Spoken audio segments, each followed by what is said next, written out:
Acharya 90 FM your on radio यावर आपल्या सर्वांचं स्वागत. मी जयश्री जंगले, उपप्राचार्य नाग आचार्य आणि दाकरू मराठे महाविद्यालय चेंबूर. आज ज्येष्ठ साहित्यिक ज्ञानपीठ पुरस्कार विजेते विंदा करंदीकर म्हणजेच गोविंद विनायक करंदीकर यांची पुण्यतिथी आणि त्यानिमित्ताने आपण ऐकणार आहोत त्यांच्याविषयीचा एक लेख. त्या लेखाचं वाचन आज मी आपल्यासमोर करणार आहे.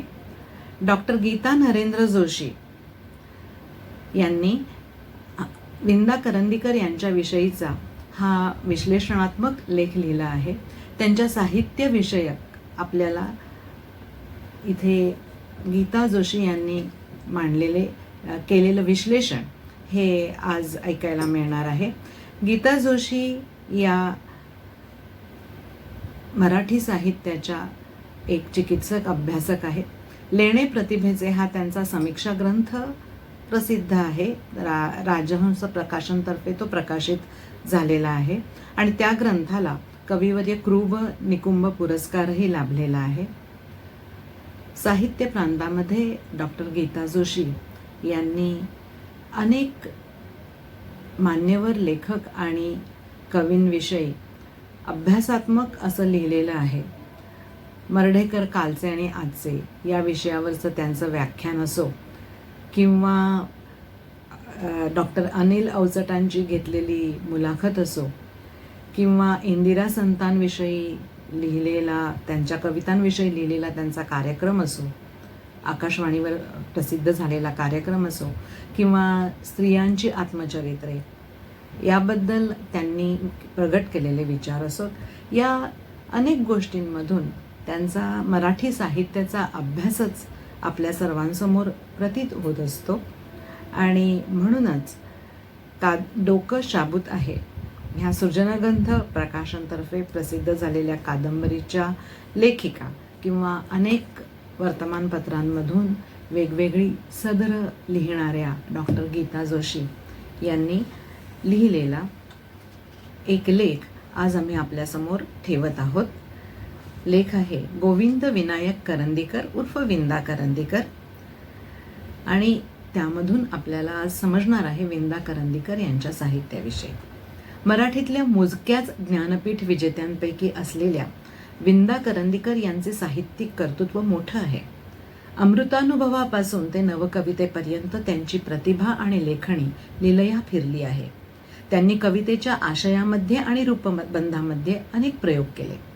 जबाबदारीच्या भावनेतून मराठीच्या अभ्यासकांसाठी भाषांतर केली. अशा या चतुरस्र साहित्यिकाची 14 मार्च रोजी म्हणजे आज पुण्यतिथी आहे. त्या निमित्ताने सोलापूर इथे राहणाऱ्या विंदांच्या साहित्याच्या अभ्यासक डॉक्टर गीता जोशी यांनी विंदांच्या साहित्याचा धावता आढावा घेतला आहे.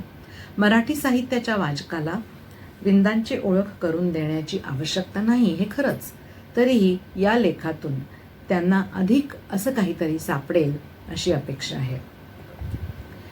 गोविंद विनायक करंदीकर उर्फ विंदा करंदीकर 23 ऑगस्ट 1918 ते 14 मार्च 2010. मीच्या वेलांटीचा सुटो सुटो फास, जीव कासावीस सत्यासाठी. तत्व आणि काव्य, तरलता आणि विचारवैभव यांचा मेळ म्हणजे करंदीकर. ज्ञानपीठ पुरस्कार मिळालेले कुसुमाग्रज यांनी प्रवर्तित केलेल्या जनस्थान पुरस्काराने विंदा करंदीकर यांनाही सन्मानित करण्यात आलं होतं. त्या गोविंद विनायक करंदीकर म्हणजेच विंदा करंदीकर यांनाही पुढे ज्ञानपीठ पुरस्कार मिळाला. आधीही त्यांना अनेक मानसन्मान, राजमान्यता, लोकमान्यता मिळाली होती. त्यांच्या कवितांची इंग्रजीतून भाषांतर झाली.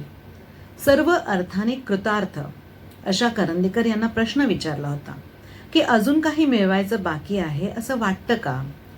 जे करावंसं वाटत होतं पण करता आलं नाही असं तुमच्या काव्यजीवनात काही घडलेलं आहे का?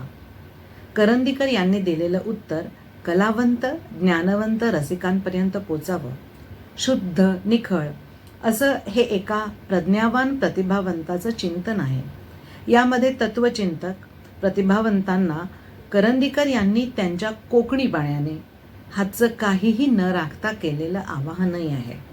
ते म्हणतात, म्हणजे माझ्या पराभवाचा कबुली जबाब तुम्हाला पाहिजे तर ठीक आहे, सांगतो.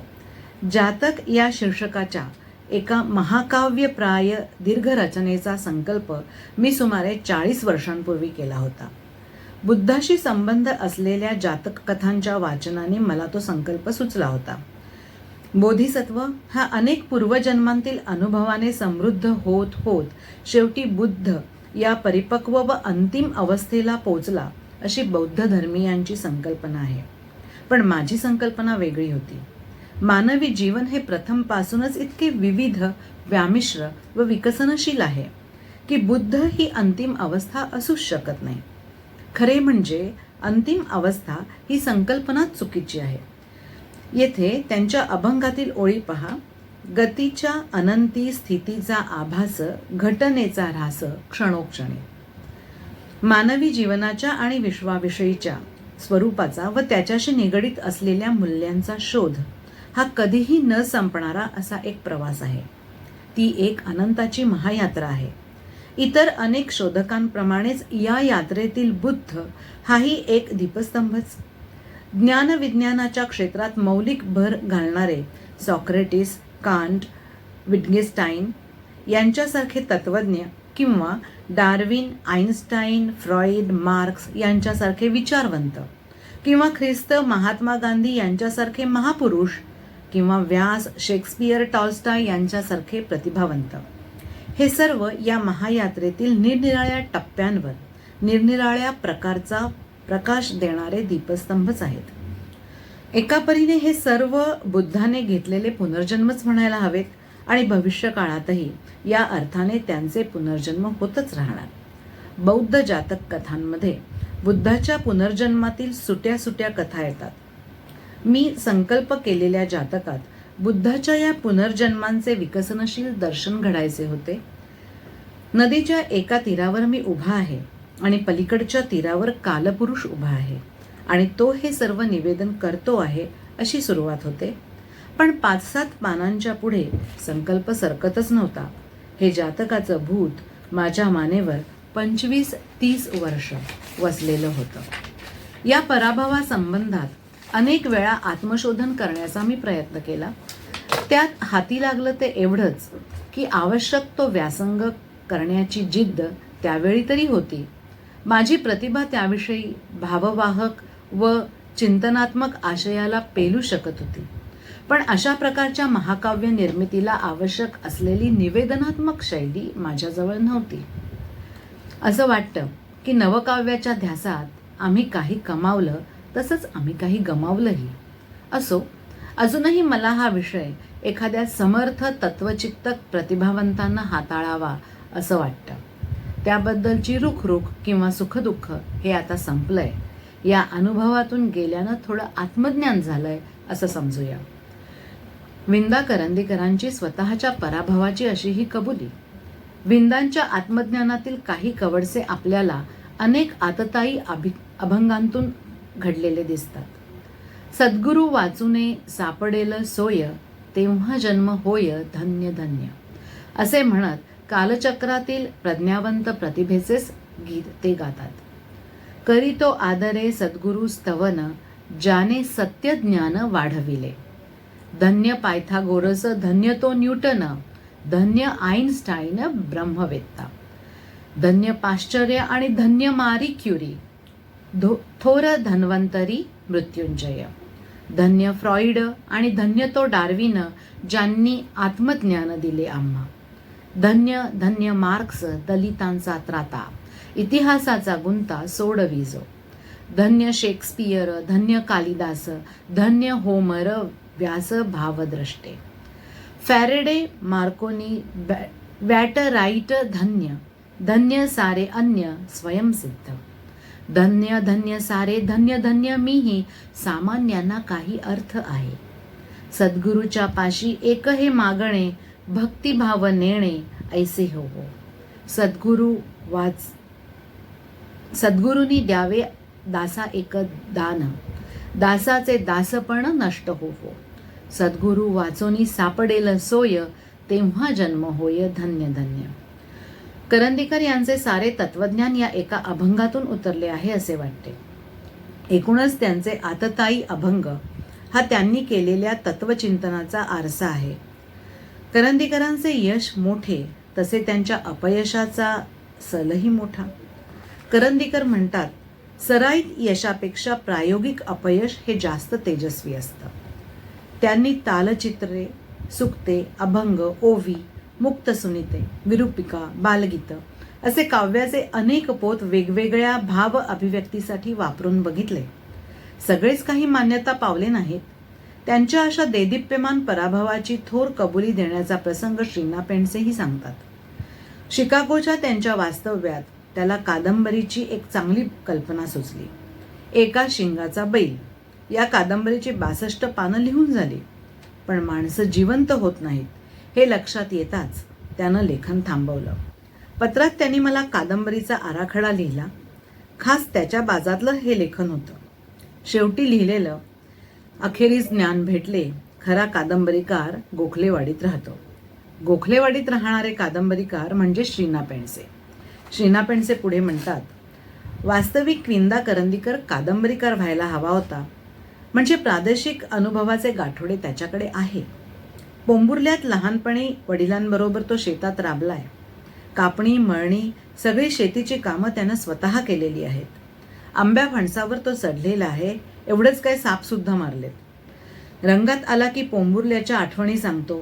तेथील भाषेत, ब्राह्मणांच्या कुणब्यांच्या भाषेत सांगतो. त्या नकला त्याला छान करता येतात. पोंबुर्ल्यातील खाडीकाठ, तेथील रंग आमच्यापेक्षा वेगळे अशा त्याच्या आठवणी येतात. करंदीकरांचं जे कोकण आहे ते त्यांच्या कविता, लघुनिबंधातून घर करून आहे. विशेषतः कोकणातले घर. त्यानंतर रत्नागिरी, कागल, बागलकोट, डोंबिवली, मुंबईतले त्यांचे बेडेकर सदन अशा बिराडातून त्यांचे वास्तव्य झाले. तिथे राहताना एक घर सतत त्यांच्याबरोबर होते, ते म्हणजे कोकणातले घर. ते अगदी त्यांच्या विरूपिकांपर्यंत येते. हन्नेरी हुन्नेरीचे तोरण, ब्रह्मदेवाची घाटी, आड्यातला बुरंबुळा खणून देणारा भांब्या गुरव. बुरंबुळा म्हणजे एक प्रकारचा कंद जो खाण्यासाठी खणून काढावा लागतो, असे बरेच काही. स्वेदगंगेपासून ते विरूपिकेपर्यंत ठाई ठाई डोकावतात. लहान वयातल्या पछाडणाऱ्या आठवणी, त्यांच्या स्पर्शाची पालवी, आकाशाचा अर्थ यांच्यासारख्या अनेक लघुनिबंधातून डोकावतात. शेतकऱ्यांच्या अतोनात कष्टांचा, हरिजन आणि स्त्रिया यांच्यावर होणाऱ्या अन्यायाचा उद्गार त्यांच्या शब्दाशब्दांतून येतो. त्यांची भागू मावशी 10 वर्षांची असतानाच विधवा विकेशा झाली. ते म्हणतात, रात्री आई आणि मावशी बोलतानाचे शब्द त्यावेळच्या त्या 10 वर्षांच्या झोपलेल्या मुलाच्या कानावर पडतात. शहाण्या सुरत्या पूर्वजांनी ठरवलं ते आमच्या हितासाठीच असणार गो, पण आंबे, हे काम त्यांनी आम्हाला बायकांनाच नको होतं का गं शिकवायला. संवेदनशील जीवनदृष्टी देणाऱ्या अशा अनेक अनुभवांनी भारलेले करंदीकर म्हणतात, असहाय्य दाहकतेचे दाटलेले इतके शांत समजूतदार शब्द मी पुन्हा कधीच ऐकले नाहीत. तिच्या बोलण्यात तक्रार नव्हती, फक्त एवढा एक विवेक तिला समाजाकडून हवा होता की विद्रुपीकरण पुरुषांच्या हातून व्हायला नको होतं. करंदीकर यांचे वडील त्यांना दादा म्हणत. ते कडक सावरकरवादी आणि तत्वनिष्ठ. हा असला तत्वनिष्ठपणा करंदीकरांकडे सुद्धा वडिलांकडूनच वारशाने आलेला दिसतो. अस्पृश्यांचा कैवार घेतला तेव्हा दादांच्या घरावर गावकऱ्यांची अवकृपा झाली, ग्रामण्य पडलं. पण पडवीत शिरलेल्या वाघाला कोयत्याने मारणारे त्यांचे दादा तितकेच सावरकरांच्या विज्ञाननिष्ठ आणि दलितोद्धाराच्या व्रताशी एकनिष्ठ असणारे त्यांचे वडील माघार थोडीच घेणार. करंदीकरांच्या व्यक्तित्वाशी, अस्तित्वाशी त्यांच्या साहित्याचा मूलस्रोत उगम पावतो. त्यांचं साहित्य आणि आयुष्य पक्क बिळदार सुंभासारखं कणखर आहे. त्यांना जे पटलं, जे लिहिण्यात त्यांना आनंद मिळाला तेवढंच त्यांनी लिहिलं. महाराचं रक्त नावाची कथा लिहिण्याचाही त्यांनी एक असफल प्रयत्न केला. पण कथा कादंबरीकार हा प्राणी वेगळा असतो याची जाणीव त्यांना झाली. कथा किंवा कादंबरी लेखनात कलावंताला स्वतःपेक्षा वेगळ्या जगात, वेगळ्या व्यक्तिमत्वात शिरावं लागतं. त्यातील पात्रांच्या बुद्धीने, त्या पात्रांच्या डोळ्यांनी तिथलं जग साकारावं लागतं. त्या पात्रांचा स्वभाव सवयींच्या अधीन व्हावं लागतं. करंदीकर स्वतःपासून दूर जाऊन त्रयस्थपणे स्वतःकडे बघतीलही. स्वतःचं मूल्यमापनही परखड शब्दात करतील. पण दुसऱ्याच स्वमध्ये डेरेदाखल होणं करंदीकरांच्या व्यक्तिमत्वाला परकेपणाचं वाटलं असावं. त्यांचा स्वभाव म्हणजे अंतरीचे धावे, स्वभावे बाहेरी अशा स्वतःच्याच व्यक्तित्वाला अलवार स्पर्शांनी सोलत करंदीकरांचं शब्द कधी कविता बनतात तर कधी आणखी काही. एका मुक्त सुनीतात ते म्हणतात, या निष्पर्ण वृक्षाची सावली जरी पडली माझ्या शरीरावर, तरी शरीराला कुटतील पाने फक्त फणसाची, याची नव्हती मला कल्पना. नव्हती कल्पना चावरा वारा बसेल सांगत मोहराच्याच बातम्या, किती कठीण परदेशात पोहोचणे. परदेशात गेल्यानंतरच्या या त्यांच्या आठवणी आहेत. उंबरठ्याला फुटलेली मथुरेची पायवाट असते न संपणारी, अटलांटिक ओलांडूनही. करंदीकरांचं स्वप्न म्हणजे मानवाचे अंती एक गोत्र या चरमस्थितीला पोचण्यासाठी करंदीकर सावरकरांपासून ते पुढे साम्यवादापर्यंत प्रवास करतात. अनेक वादांना वळसे घालतात. तत्वज्ञानात तर अहो ज्ञानेश्वर म्हणून अमृतानुभवाचं अर्वाचिनीकरण करतात. अष्टदर्शनांमध्ये ओवी छंदातून पाश्चात्य तत्वज्ञानाच्या विचारसरणींचा परिचय करून देतात. एवढे सगळे फिरल्यानंतर पुन्हा ते क्रांती वगैरे यासारख्या मिताक्षरी विरूपिकेत म्हणतात, छत्री शिवण्याचा उपक्रम मी हाती घेतलेला आणि तेवढ्यात घनघोर पावसातून भिजत आलेले 3 विद्रोही माझ्या पुढे दत्त. मी त्यांना स्पष्ट सांगितलं, क्रांती वगैरे कशालाच माझी ना नाही, पण त्याआधी माझी छत्री मला शिवावीच लागेल. कोणतंही तत्वज्ञान किंवा कोणताही इझम हे अंतिम उत्तर असू शकत नाही. काळ बदलत राहतो आणि त्या काळातील प्रश्नांसोबत प्रत्येक वेळी नवे पर्याय हे ज्यांचे त्यांनाच शोधावे लागतात. म्हणजेच माझी छत्री मला शिवावीच लागेल. करंदीकरांचे विचार वेगळ्याच अभिव्यक्तीच्या माध्यमातून विरूपिकेतून ते मांडतात. नेमक्या शब्दांतून लक्षणा किंवा व्यंजना यासारख्या शब्दशक्तींच्या आधाराने शब्दांच्या पलीकडे जाणारे करंदीकर कुठल्याही तत्वज्ञानाचा आव न आणता सत्य मांडत जातात. करंदीकरांच्या आवेशपूर्ण शब्दांतील साम्यवादाचा उद्गार रसिकांना स्फुरण देऊन गेला. माझ्या मना बंद दगड किंवा जनता अमर आहे यासारख्या कविता असतील, धोंड्या नावे, सरोज नवानगरवाले, बकी यासारखी वेश्या असेल, मथुआते असेल, अशा अनेक व्यक्तिरेखांच्या दुःखाचं गारुड वाचकांचे डोळे विस्फारणारं ठरलं. माझी प्रेम कविता म्हणजे वासनाकाव्य आहे म्हणत त्यांच्या गझल रचना, सुक्त रचना अशा कवितांनी तरलता आणि तत्वज्ञान दोन्हीही पेललं. करंदीकरांचं व्यक्तिमत्व, त्यांना मिळालेले पुरस्कार, त्या पुरस्कारांच्या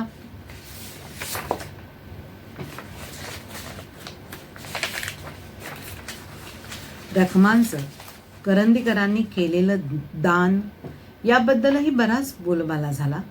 पण त्याही पलीकडे त्यांनी केलेली भाषांतरं हे मोठं काम आहे. पोएटिक्सचं केलेलं त्यांनी ॲरिस्टोटलचे काव्यशास्त्र, राजा लियर हे शेक्सपियरच्या किंग लियरचं शब्दशः केलेलं भाषांतर, त्याला त्यांनी लिहिलेली प्रस्तावना हे असेल, किंवा अहो ज्ञानेश्वर म्हणत ज्ञानेश्वरांना लिहिलेल्या पत्राच्या माध्यमातून त्यांनी अर्वाचिनीकरण केलेल्या अमृतानुभवाची प्रस्तावना, हे दोन्ही तर उत्कृष्ट शोधनिबंध आहेत. यासाठीचा त्यांचा व्यासंग, त्यावेळी प्रत्येक विषयासाठी घेतलेले 2-2, 3-3 वर्षांचे कष्ट, हे केवळ त्यांनी स्वतःच्या आनंदासाठी केलेलं काम आहे. एवढंच नव्हे तर इंग्रजीचे प्राध्यापक म्हणून त्यांना ती स्वतःची जबाबदारी वाटत होती. हे महत्त्वाचं आहे. विंदांच्या एकेका कवितेवर एक एक लेख होईल इतकी त्यांची कविता संपृक्त आहे. कवितेविषयी आणि त्यांच्या इतर साहित्य सेवेविषयी लिहिण्यासारखं खूप आहे. एका लेखाच्या मर्यादेत धावता आढावा घेण्याचा हा प्रयत्न केला आहे. 14 मार्च रोजी म्हणजे आजच असणाऱ्या त्यांच्या पुण्यतिथीनिमित्त त्यांच्या स्मृतीला अभिवादन. संदर्भ लेणे प्रतिभेचे डॉक्टर गीता जोशी आणि संवाद डॉक्टर विजया राजाध्यक्ष. धन्यवाद.